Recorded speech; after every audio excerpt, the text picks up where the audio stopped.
parte 2, sobre o tema A Real Idade do Cristianismo. A série a qual vai esse vídeo é a série Israel Celestial. Muito bem, esse é o vídeo a qual nós estamos dando continuidade sobre o assunto, a qual estamos falando sobre a real idade do cristianismo. Então, como foi falado no primeiro vídeo, o mundo já comemorou, o aniversário do cristianismo, pegando como base uma sombra, uma analogia, uma perspectiva do nascimento e ressurreição do Senhor, porém, ela possa estar, de certa forma, passível de correção ou até mesmo de um revisionismo histórico, uma vez que existem muitos pontos importantes a se considerar. E como vocês escutaram também, eu disse ao longo do tempo que eu também tenho uma certa perspectiva quanto ao aniversário do cristianismo, dentro da base, pegando como base a ressurreição do nosso Senhor Jesus Cristo e não o seu nascimento, porque o mundo religioso geralmente fez a sua comemoração tendo como maior base e ênfase o nascimento de Jesus como criança. Eu faço a minha análise tendo como base a ressurreição do Senhor Jesus Cristo. Agora vamos dar continuidade, trazendo a importância do que foi falado também sobre dos 1000 anos, que para Deus é como um dia e um dia como 1000 anos. Agora eu vou estar trazendo para vocês essa analogia com o Senhor Jesus Cristo, no tempo dele, a qual ele disse que ele ficaria 3 dias e 3 noites, morto, com o seu corpo morto. Porém, como nós sabemos, um espírito não morre. Então, saiba muito bem, irmãos e irmãs inscritos do canal Momento Cristão, em espírito Jesus Cristo não morreu. E eu vou explicar isso para vocês também, tá bom? Então vamos direto aqui às referências bíblicas. A importância de saber, então, a ligação desse tempo. Então vamos lá.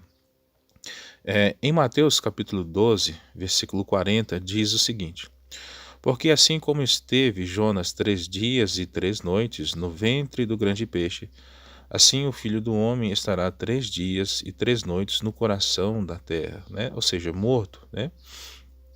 E aí continua, olha, em Mateus 16, 21. Desde esse tempo, começou Jesus Cristo a mostrar aos seus discípulos que lhe era necessário seguir para Jerusalém e sofrer muitas coisas dos anciãos, dos principais sacerdotes e dos escribas, ser morto e ressuscitado no terceiro dia. Ainda em Mateus 17, 23, diz: E estes o matarão, mas ao terceiro dia ressuscitará. Então os discípulos se entristeceram grandemente. Em Mateus 27, versículo 40, diz: Ó tu que destruis os santuários e em 3 dias o reedificas, salva-te a ti mesmo, se és filho de Deus, e desce da cruz.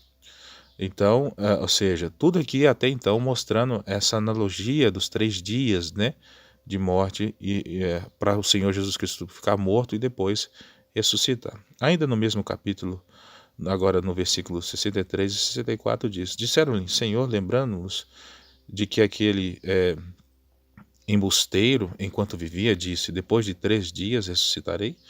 Ordena, pois, que o sepulcro seja guardado com segurança até o terceiro dia, para não suceder que, vindo os discípulos, o roubem, e depois digam ao povo: ressuscitou dos mortos, e será o último embuste pior que o primeiro. Então perceba que na mente desses sacerdotes, eles estavam sem nenhuma metanoia, sem nenhuma conversão, em relação à palavra do Senhor Jesus Cristo, a qual estava pregando, mostrando para eles a palavra de Deus, mas mesmo assim ainda eles zombavam, dizendo que Jesus não haveria de ressuscitar. E perceba a importância então nesses capítulos, porque Jesus dizia de 3 dias e 3 noites, porque isso está escrito em Jonas, capítulo 2,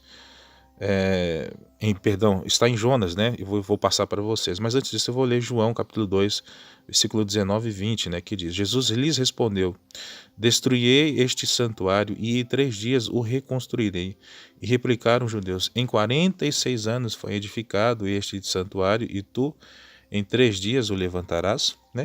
Ou seja, perceba que os judeus aqui, eles estão com uma mentalidade tão terrena, tão amuletista e apegada à imagem do templo físico, que eles não estão entendendo que Jesus está falando de dois aspectos muito importantes aqui. Se você entendeu o que eu falei sobre 1000 anos, né, como um dia para Deus, um dia como 1000 anos para Deus, você vai entender o que eu vou falar agora. Jesus está falando, por exemplo, que que o seu santuário, ou seja, o seu corpo humano ficaria morto 3 dias e 3 noites. Porém, também Jesus está falando da consumação do século. Olha que interessante.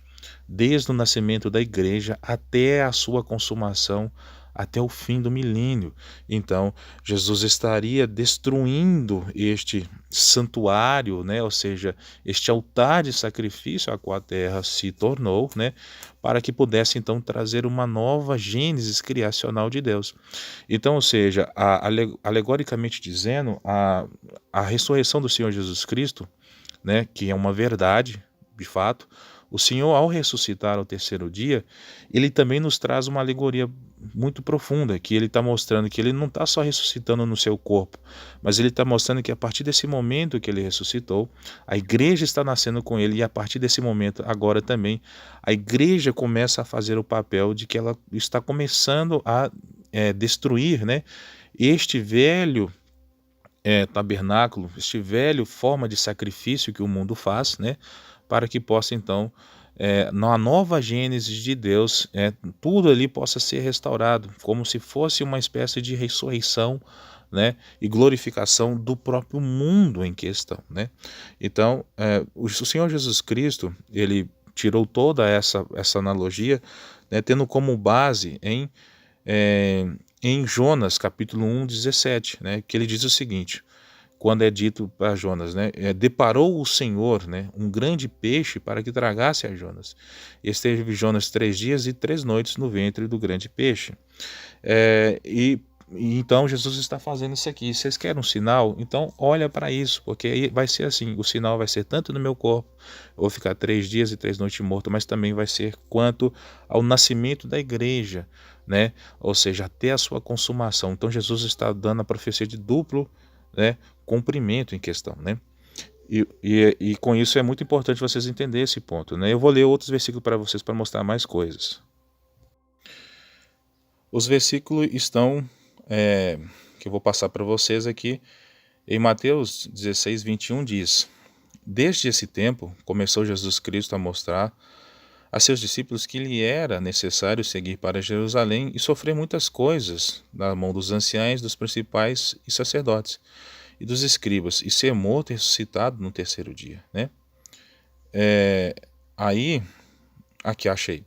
Mateus 16, versículo 4 diz, uma geração má e adúltera pede um sinal, e nenhum sinal lhe será dado, senão o do profeta Jonas, e deixando-os retirou. Lembra que eu li para vocês Jonas, capítulo 1, versículo 17?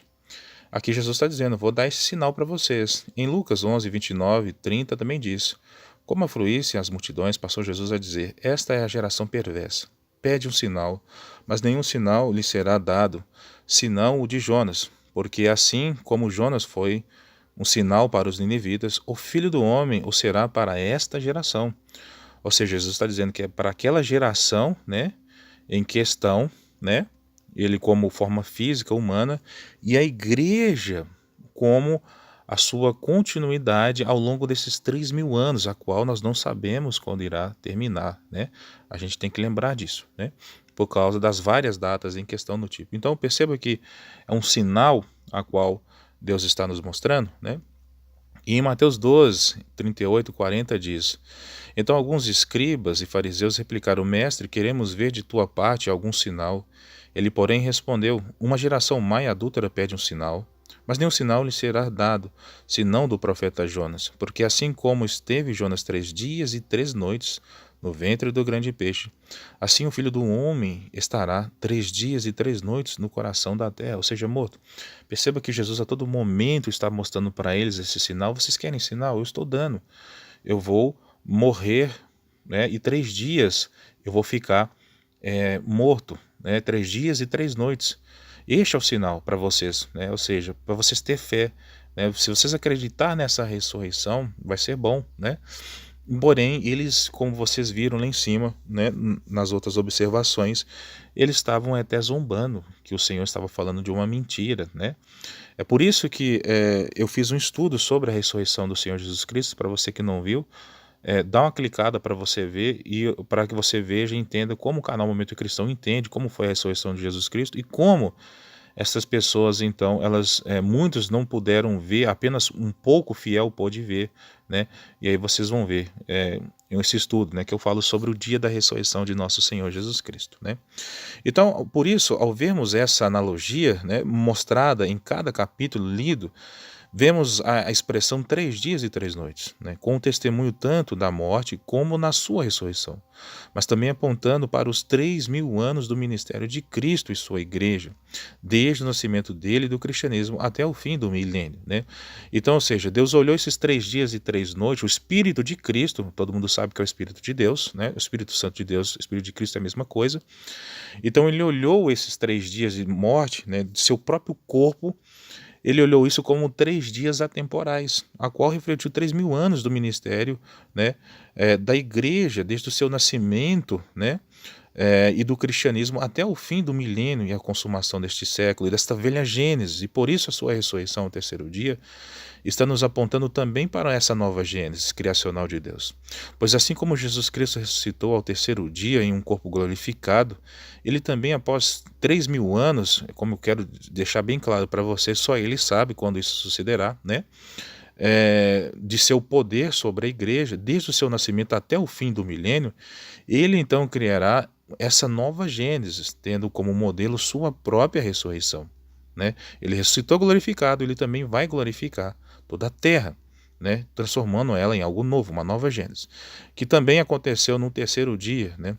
Por isso nos dá essa reflexão de 3.000 anos, né? Porque um dia para Deus é como 1.000 anos, e 1.000 anos como um dia para Deus, com a humanidade. Claro, digo isso tendo sempre como base, tá, o calendário de Deus, porque só Ele sabe, só Ele tem essa contagem perfeita, e não o calendário dos homens, a qual não é possível discernir com precisão os fatos acontecer, né? Mas com o calendário de Deus, o homem não deturpa, né? É o calendário celestial, atemporal, né? Por isso, por mais que criamos expectativas em todos os nossos calendários do mundo, o calendário de Deus poderá nos entregar, pois só Jesus Cristo de fato sabe qual dia ou hora irá retornar, competindo a nós apenas a observação em nossos vários calendários, né, seja ele oriental ou ocidental. Podemos fazer as nossas perspectivas? Claro que você pode fazer. Quando ele nos glorificar, aí sim nós saberemos que dia ele está voltando, né? Enquanto ele não nos glorificar, nós não saberemos qual dia ele vai estar voltando. E é por isso que quando ele voltar e glorificar a sua igreja, aí sim, todos os calendários do mundo, né, vão ter datas diferentes? Podem ter, mas no calendário de Deus será uma data só, tá bom? Vamos para o nosso terceiro vídeo, para que a gente possa concluir, né, e fazer as considerações finais desse estudo importante. Vamos lá ao terceiro vídeo.